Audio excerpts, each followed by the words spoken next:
Did you ever catch yourself reading ingredients in a drugstore? They have like, this one's quick acting, this one's long lasting.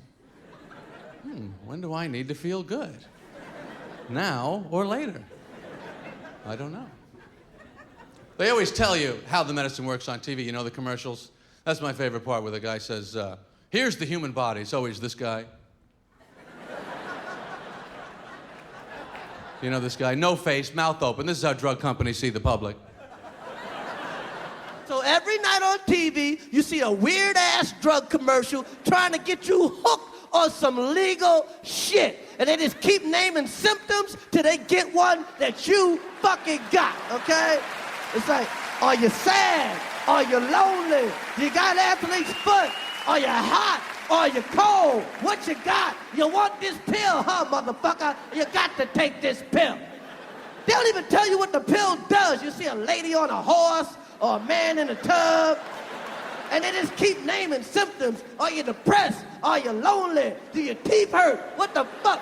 I saw a commercial the other day that said, do you go to bed at night and wake up in the morning?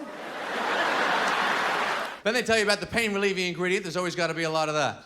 Figure out what will kill me and then back it off a little bit. Not a month goes by when there's not a headline in the newspaper about some prescription drug doing something awful. We found out that Vioxx relieves the pain and stiffness of arthritis by killing you.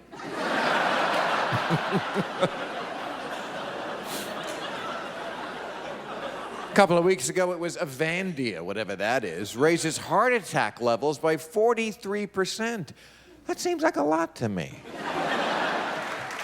And have you taken note of the fact that every prescription drug has an X or a Z in the name? You know, Vioxx and Paxil and OxyContin and Celebrex and Fosomax and Prozac.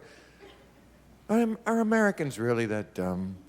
That all you have to do is put an X or a Z in the name and they go, well, I'm not a doctor, but I can say this is serious medicine. Doctors, because they don't cure shit. They don't cure nothing. Same disease has been hanging out since I was a kid. AIDS, sickle cell, tuberculosis, cancer. They don't know what they're doing. It's all guesswork in a white coat. That's right. We got AIDS out there. You think they're going to cure AIDS? No. They can't even cure athlete's foot. They ain't cure that because ain't no money in the cure. The money's in the medicine. That's how you get paid on the comeback.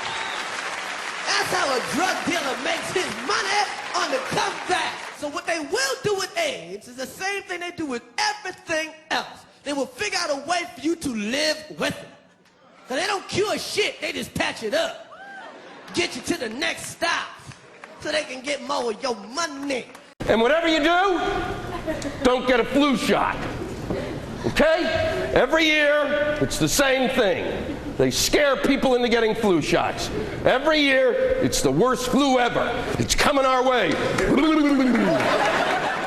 The media constantly running stories about all the latest infections, salmonella, E. coli, hantavirus, bird flu, and Americans they panic easily, so now everybody's running around scrubbing this and spraying that and overcooking their food and repeatedly washing their hands, trying to avoid all contact with germs. It's ridiculous, and it goes to ridiculous lengths. Last year, they scared me into getting a flu shot. What you gotta realize when you get a flu shot is this. What it does, it gives you a cold. Every day, you wake up and go, I got a cold. I like the cold, though, because I get to take my favorite drug, which is NyQuil. There's a daytime NyQuil, there's a nighttime NyQuil. Drink either one you want, okay? Because your cold doesn't care what time it is. God, these people are stupid. If you believe you need to take all the pills the pharmaceutical industry says you do, then you're already on drugs. We won't stop being sick until we stop making ourselves sick. Because there is a point where even the most universal government health program can't help you.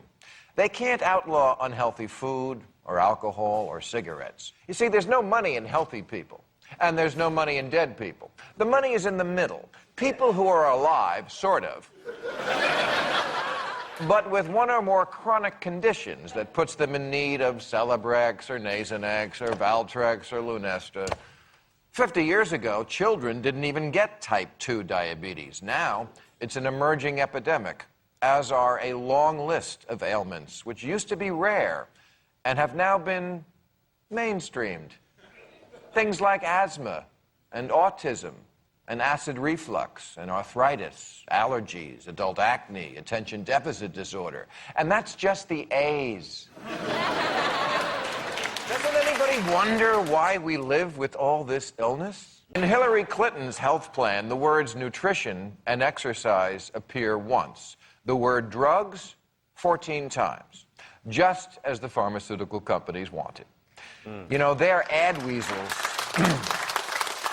love to say, when diet and exercise fail, well, diet and exercise don't fail. Someone has to stand up and say that the answer isn't another pill. The answer is spinach.